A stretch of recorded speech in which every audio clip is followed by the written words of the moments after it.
in 2026, black folks still have to come down to this legislature and beg for something that they rightfully were born to have, and that is a right to vote and proper representation.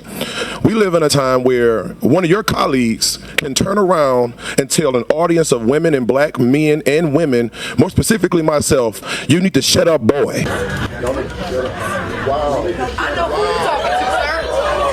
And you, instead of telling him and correcting him on the mic, you tell the crowd that I need to maintain order. As if we are the problem inside of this building. The people came and showed up in droves because you are trying to interrupt the flow of what they were rightfully deserved. And that is proper representation. Let me tell you what racism is. Racism is when you insert your privilege and you use it to push out your superiority against people who look like myself.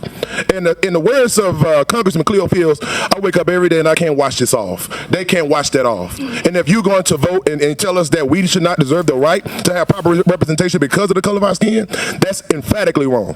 In fact, it was St. Augustine who said that an unjust law is no law at all. Anything that comes out of this body that is in full support behind what JIMCROW, because this ain't JIMCROW that we're dealing with now, we're dealing with JIMCROW policies, is wrong. Like one thing that I simply just cannot understand. Senator Miguez isn't here right now, but for God's sake, your last name is Miguez. Your people are marginalized people, and you sound as though you are in support of a bill that hurts and harms marginalized people. You got to make that make sense to me today. Single Democratic leader on this board, I applaud you, because these same people, they think because they can come and eat, that you go and eat with them, that they come and smoke cigars with you, that they crack glasses. Wait, 1 second. No, you're going to listen to me. All right, you go ahead. You're going to listen to me. Go ahead. You're going to stay on the four corners of the bill. We're not going to talk. No, you're not. Okay. You're going off. If you choose to keep on talking about it's racism, okay. You may not like what I got to say. I'm going to get up the mic. It's okay. I'm going to leave the mic anyway because I knew you were going to do this. You can leave now. All right, I will. Thank you. I have questions for you. I'm sorry. No, he's done talking, Senator. He's done. That's okay.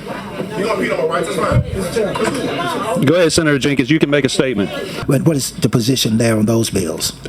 Each and every one of those bills disenfranchises black voters and Democratic voters across the state of Louisiana. I did not know that you had been told to shut up. I did not know that the actual quote, Senator, was, y'all need to shut up, boy. That is so offensive, and I do want to apologize on behalf of the Senate. I do want to apologize on behalf of the committee because that was so inappropriate, and I did not know that had occurred. And if black people choose to be angry today, I don't want to hear anything from anyone else about it. Not a breakdown, not a video, not a post, not a caption, nothing. Unless you have black elders who dealt with the first iteration of Jim Crow, unless you have black ancestors who had to navigate, live, and die in these oppressive, inhumane, hateful systems, unless you understand what it's like to carry generations worth of injustice and epigenetic anger, I don't want to hear from you at all. I don't want your hot take. I don't want your mild take. I don't want your cold take, because I don't want to take it. Because if anyone is entitled to their anger, if anybody in this whole situation is entitled to their anger, it is black folks. Black folks who literally built this nation on our backs for free with stolen labor from our stolen people. Black folks whose blood and tears and prayers literally helped achieve the majority of the rights that so many other people, non-black, black, so many other folks enjoy and don't appreciate. Watching the dismantling of all of that, knowing the deep sacrifices that our people have made, rage-inducing. Langston Hughes said, Negroes, sweet and docile, meek, humble, and kind. Beware the day. You know, what's really shocking is that until now, we have white people that think that they can control black people the way they want. They think that black people don't have a voice. So what you just see is a perfect example of a black man standing on business and trying to tell all them folks the truth, because they think that these are Jim Crow times. They think that they can control black folks. They think that black folks are malleable to the things they want. They want black people to conform to the things that they want. But I think the truth is out there. You cannot intimidate black people. And these are not those days. Yet these are not the same black folks that your ancestors used to control or do all those things that they used to do. These are a perfect example of play with fire, get fire. And I'm always happy seeing a black person stand in business, because this is a perfect example of what really it means when we say black excellence or when we say black resilience. Black people standing, hearing out your voices is something that really matters. But one thing that I will say, and that I'll just say upfront, is that you cannot intimidate black people. And these are not times of the Jim Crow. Black people have seen you. Black people have mastered you. Black people know your moves, and they already know how you are always doing your stuff. So this is not, they don't want to play chess with you because they already know you. They already know your moves. It's like you're playing chess with the person that taught you how to play. So they already know what you're planning. They already know what you're planning to do. So this is just a warning. Get off your mind the thought that you think black people are the problem, and you want to put every baggage on black people when it comes to making them feel like they're the problem. It is time for liberation, and black people are liberating themselves with facts. If you think I'm lying, tell me down in the comment section. So brothers and sisters, it is really interesting that people had an opinion in regards to what really transpired in this video. That's one thing that I want to share with you. Black people, I'm proud of you. Black people standing on business. So let's watch the video. I'll be back with my thoughts and commentaries in regards to this. They changed their minds. Okay, thanks, bye. Over the last few days, I've heard that we're living in Jim Crow. So as a history creator, I thought it'd be irresponsible of me to not even try to back up those claims using history. So I did. And my response to that is not something that I think you would think it might be. I do not think that we're living in Jim Crow. I think we're living in something much worse. That's not voter suppression, that's voter dilution. This video is going to be a little bit different than the ones that I normally do. I am just going off the dome. This is what I've researched. I have no cute, fancy, setup. This is just, it is what it is, but we got to talk about it. But hold your horses, because we will get there, but we just have to start somewhere else, because redrawing districts and congressional maps is nothing new. It's a tactic that's been used for decades. And I'm going to take you to 1980s Alabama, but first, we have to talk about what Jim Crow is and how we got here. The 14th and 15th Amendment was passed. It gave black men the right to vote, to be equal citizens. Now, this did not include black women, because we haven't got there yet where women had the right to vote.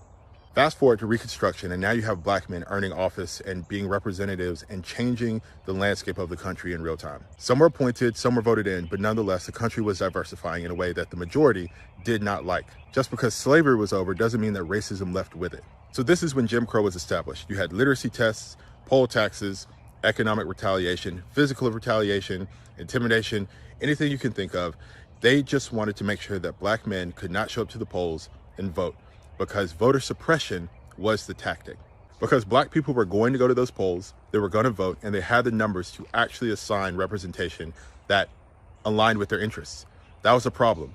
Representation was a direct problem to total control. Disenfranchisement was the greatest tool used for people who did not want to see the South or the country change at all. This ushered in the Civil Rights era, which eventually led to the 1965 Voting Rights Act being passed. This banned discriminatory voting practices, strengthened the 15th Amendment, and also added federal protections. One of those protections was pre-clearance. This is important because it required jurisdictions with histories of discrimination to have to get federal approval to change voting practices. This was a landmark law, and this is also why people thought that Jim Crow died when this was passed. But it didn't die. It evolved. Now, people could not just outright deny black voters or minority voters the ability to vote.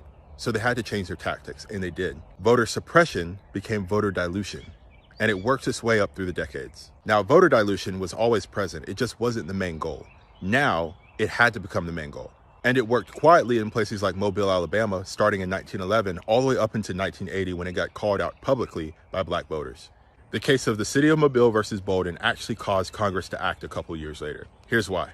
Since 1911, the city of Mobile had a 3-person city commission system. These members were elected at large, which meant every single person in the city would vote for these commissioners. On paper, that sounds fair, until you get into how the city of Mobile was districted. It never stopped black residents being able to vote. What it did do was dilute their voting power so that they never really got to choose who was representing their district. The majority did, and that's on purpose. Not the majority of their district, the entire city, a city that was already racially polarizing. And it constantly left these black voters with people who weren't interested in their interests and would not work towards them either. The Supreme Court ruled against them because they said that there was no constitutional violation for discriminatory effect. They could not prove that. And these black voters had no federal protections to help them against systems and structures that they knew were working against them. Mobile had perfected the art of voter dilution. The city could always say that we gave black residents the right to vote. We didn't stop them from coming to the polls, and their voices mattered equally. Their system was designed to look neutral, and you could argue that. What it did, though, was water down the black vote because they knew that they did not have the majority across the city. Congress understood that danger in 1982. They amended Section 2 of the Voting Rights Act. This allowed voters to challenge election systems that propped up discriminatory results as opposed to discriminatory action. Because intent could not be proven, results could. Mobile versus Bolden was vital to this decision. This case did something important. It exposed a system that was operating in plain sight. It also exposed the evolution of Jim Crow. Jim Crow went from they cannot vote to I can allow them to vote, but I refuse to let their vote have power. We see the evidence of this through two terms, one called cracking, one called packing. Cracking is when a district is split in order to reduce its power across the board. An example of packing is putting all the black voters into one district so that you reduce their power elsewhere. Now, does that sound familiar when it comes to these new maps and these new districts that are being drawn in real time across the country? The Voting Rights Act of 2026 does not have the same power that it used to have. That's because the Supreme Court has messed with key provisions like the ones found in Section 4. And this has happened over time. This one in particular did away with pre-clearance. Do you remember how important pre-clearance was? So I'll go back to the original question. Are we living in Jim Crow? And my answer remains unchanged. No, we are not living in Jim Crow. We're living in something much worse. And you can see that happening in Tennessee. You can see it happening in Virginia. You can see it happening through the last 2 decades. And you could see it happening most likely in the rest of the states to come. So my question to you and me is, why would they do this and what are we going to do about it? And voter dilution is much more dangerous than voter suppression. Not only does it strip you of your voting power, but it wastes your time. And I say this as objectively as I can. History has the opportunity to repeat itself, but it also has the opportunity to be changed right now. A point is that if we say this is like Jim Crow, but the old version, then technically we are wrong. This kind is wearing a completely different set of clothing. It's cerebral, it's technical, it's strategic, it's a different kind of warfare. And that kind of awareness means that it cannot be fought the same kind of way. And the case of the city of Mobile versus Bolden proves it. So if you call yourself a person of integrity, what are you going to do about that?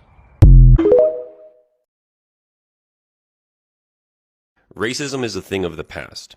It doesn't exist anymore. This is what I heard most of my life growing up in the South. I'd hear people say, oh, I'm not racist, I'm just prejudiced against certain people because, well, stereotypes, blah, blah, blah.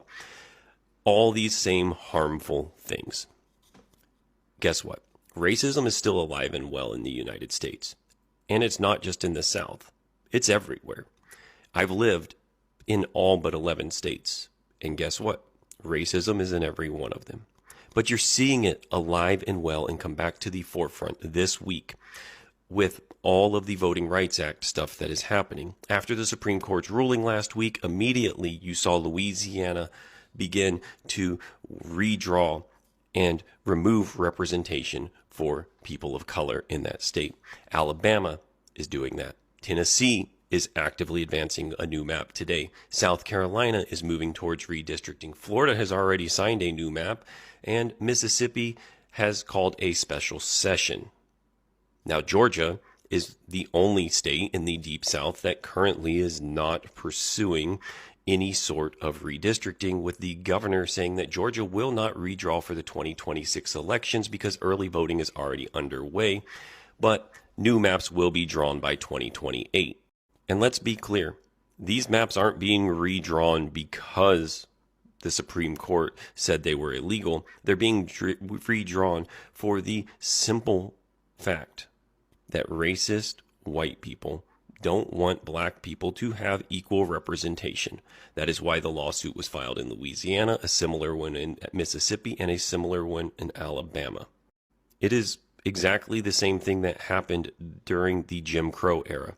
South Carolina at one point had 90% of their representatives as black former slaves. And then, well, Andrew Jackson ended Reconstruction. And immediately, black people were disenfranchised from voting and no longer were equally represented in politics. And that is exactly what white racist politicians in the South are attempting to do again.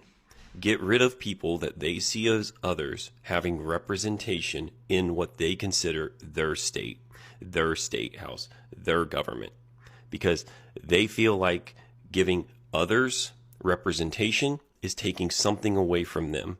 And that is the whole crux of the current Republican and conservative movement.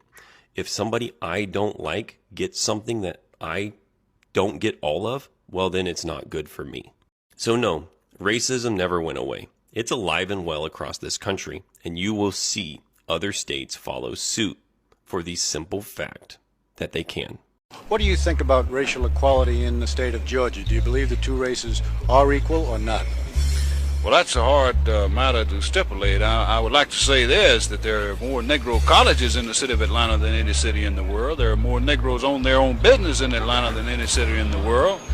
And also, there are more Negroes here that have nicer homes than any city in the world. Segregation and the lack of civil rights legislation has not and does not contribute to their progress in this country, that they have failed on their own initiative. They need to clean up, they need to move forward and do things on their own. Would you say that any superior Negro would be the equal of any common white man or ordinary white man? I would say this, that most of the leading Negroes in this fight are mixed breed people. I think you'll have to admit that. Do you believe that it's morally wrong for a Negro to sit next to a white man in a restaurant? I'll say this, I think a property owner reserves the right to serve whom he please. But morally? I couldn't state that. I couldn't answer that at this time. In other words, you could look at that in 2 or 3 different ways. I would state this, that I think a property owner should reserve the right to serve whom he pleases in his place of business, because he does have the investment there. And if he can't protect that investment, no longer do we have free American enterprise. If it hadn't been for the Klan demonstrations, counter-demonstrations against the Negro demonstration here this week, I certainly believe that this restaurant here today would have probably been forced to take some other action within the next few days. Okay, thank you. Okay. You're not in favor of sit-in? No, sorry, they're doing wrong. They should get a job, go to work, and make them some money, then buy what they want. They can't take it. We ain't gonna give it to them. Are you in favor of Klan activity? Beg your pardon? Are you in favor of Klan activity? As long as they're orderly and everything, because the Klans are not taking sides whatsoever. There's wrong side and right side, and they're on the right side. Thank you. So I think Klan is doing a good job. Mr. Maddox, would you think it fair if I described you as one of the leading segregationists in the state of Georgia? Not too much so. I think we have about 3 million people who feel like I do, at least that many. And I am grateful at this time, and I want to thank the Negro community in Atlanta, some 200,000 of them, that less than 1,000 of them will get out here and act a monkey like these people have. I think it's a credit to the most of our people in this city, especially our colored people. They have refused to become a part of this agitation. Do you believe that Negroes and whites are equal racially? No, sir, I do not. I think that when we teach people to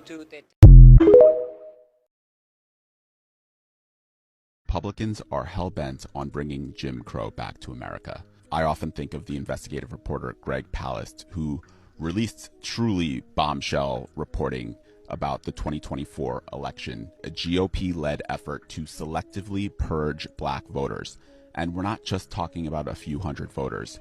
We're talking over 1 million black and minority voters wiped from the rolls in swing states like Georgia and Pennsylvania. For the first time in Georgia history, any voter can challenge an unlimited number of other voters and stop their ballots from being counted. And when I say unlimited, I mean unlimited. In Cobb County, it was 48,000 voters challenged. How did you feel when they said, you've been challenged? I was angry. I was fearful. I couldn't believe it. I couldn't believe it. Not my country. People who had voted for decades showing up to the polls only to be told that they didn't exist. 92-year-old Christian Jordan, a cousin of Dr. Martin Luther King Jr., had voted in Georgia for 50 years, but she was denied her right to vote. Has this ever happened to you before? Never. Never. You not in favor of sit-in? No, sir, I do not. I think a property owner reserves the right to serve whom he pleases in his place of business. Get rid of people that they see as others having representation in what they consider their state house, their government. Has this ever happened to you before? Never. And it's horrible. She's been in this community back when when they were doing sit-ins. She held civil rights meetings in her home. And today to come out and not be able to vote and no one can give you an explanation, like, it's extremely emotional and it bothers me. There's actually no record of her whatsoever voting in any election whatsoever, and it's ridiculous. I'm sorry. So, when I grew up around, like, constantly hearing about the civil rights movement and everything that people have done for us to get this power, and to know that it was taken away from my grandmother, like, next year it could be taken away from me. The NAACP estimates that more than 200,000 challenges were filed in Georgia alone. And yesterday, the Supreme Court struck down Louisiana's second black majority district. They aren't just purging the voters anymore. They are purging the districts where black Americans have a voice and a seat at the table. Jim Crow 2.0. This is the blueprint. First, they challenge your registration. Then they purge you from the list. And if you still manage to be able to vote, they redraw the map so your vote doesn't count towards a representative who will actually look like you and fight for you. If you are living in America and you are not a straight white male, you need to be checking to make sure that you're still registered to vote. I think it's really important to remember that all of these anti-democratic policies, they always start with black Americans, but they don't end with us. Yeah, what we're dealing with right now is white supremacy at its zenith. They are literally rigging and stealing elections and stealing congressional seats because they cannot win otherwise at the behest of the president after the Cali decision of the Supreme Court. And he decided to tell our governor and a lady who's running for governor that they need to steal our only majority black district in the entire state, which is in Memphis and Shelby County, where I currently serve as a state representative and where I'm also running to serve in the U.S. Congress for District 9. These things are not incidental or accidental. They've been building up to it over a long period of time, whether it be Shelby County v. Holder, where they gutted Section 5 of the Voting Rights Act, to now gutting Section 2, where we were able to use the courts as a way to ensure that our representation, our voices weren't being taken away systematically. And now, surgically, they have cut our district into 3, proportionally, nearly to the percentage of 33% of black folks in each of those districts, in order to dilute our voice, to dilute our vote, and to take away our political power. And you mentioned this, but over the next several months and couple of years, we are going to see the largest purge of black people in elected office since the end of Reconstruction. Because right now, they're coming for congressional districts, but next they will be coming for our state house seats and our state senate seats. Now, let me talk particularly about the South here.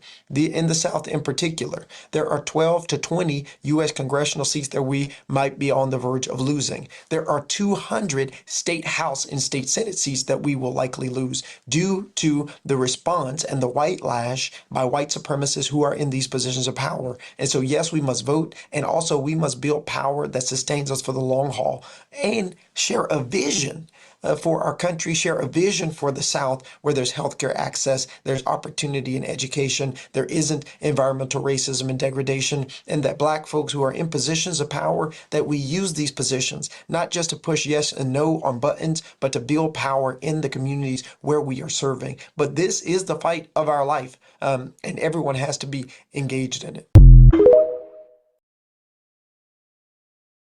Okay, if you're pissed that Republicans are trying to take away our votes, I have something you can do about it, and it's coming up quickly. So the Supreme Court's decision in Louisiana v. Calais is going to mean an intense amount of redrawing of districts over the coming years, and a lot of lawsuits attached to that. These battles are going to be fought at the state level, which is going to mean that control of state Supreme Courts is going to be that much more important than it already is. But what you may not know is that we have a chance to flip 2 seats on the Georgia Supreme Court in less than a week. The Republicans in Georgia are planning on redrawing their maps this year for 2028, and they're currently benefiting from a GOP-dominated Supreme Court, one that has been described as not very sympathetic to civil rights. But on May 19th, we have the chance to win 2 seats on that court for pro-democracy progressives. They are former state Senator Jen Jordan and trial attorney Miracle Rankin. They are running to unseat 2 Republican-appointed justices who have voted to uphold the state's 6-week abortion ban and who also helped Donald Trump to avoid accountability for his attempted coup. Meanwhile, Jordan and Rankin Rankin want to take on corporate power. They want to protect voting rights. They want to protect reproductive rights. Victories by Jordan and Rankin would cut the GOP majority to 6-3 and position us to flip that court just months before the 2028 presidential election. This is the kind of low-profile race where a little bit of our efforts can make a huge difference, especially because party IDs will not be on the ballots to help folks. So here's what I need us all to do. Share this video widely, especially with people in Georgia, and tell everyone you know in that state to get out and vote on the 19th for Jen Jordan and Miracle Rankin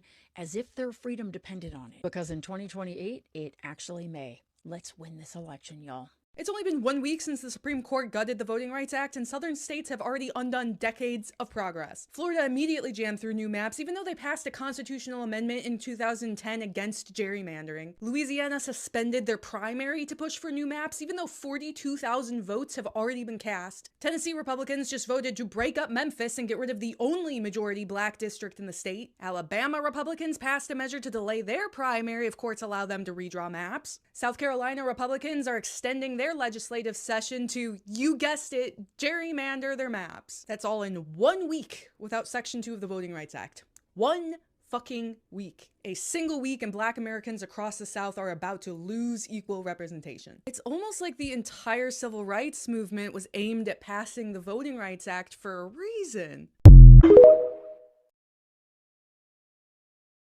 The black community is being terrorized, and the people who are doing it are using the same tactics the Klan did. The Klan had uniforms where they covered their face. These people have uniforms and they cover their face.